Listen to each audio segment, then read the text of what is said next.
I think that's again, that's one great strategy to combat the manipulation.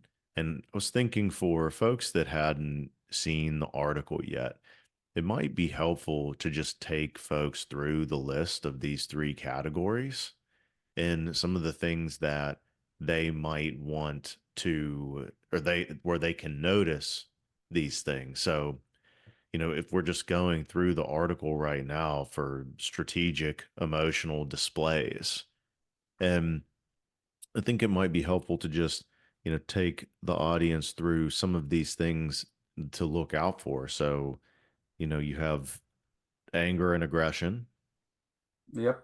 guilt tripping that we talked about, dark clouds. I thought that was an interesting one. Emotional blackmail, playing the martyr. And those are the strategic emotional displays. What did you want to highlight from any of those for the audience?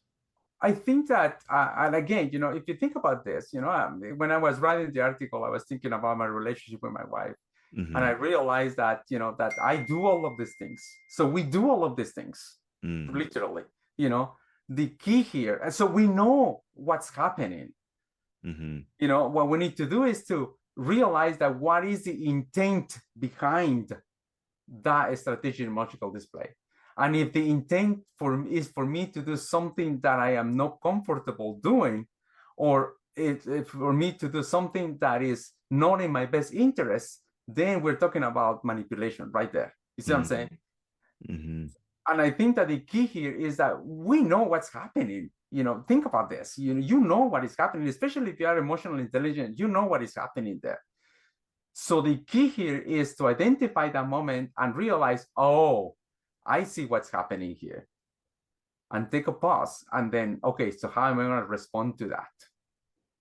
This this brings me to the one of the solutions at the bottom of the article was trusting your gut.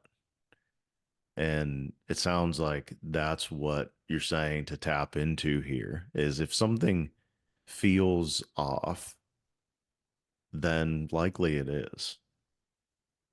Yeah, yeah. And I think that, as the other one, the trusting gut, is also Mhm. make sure that you buy yourself some time.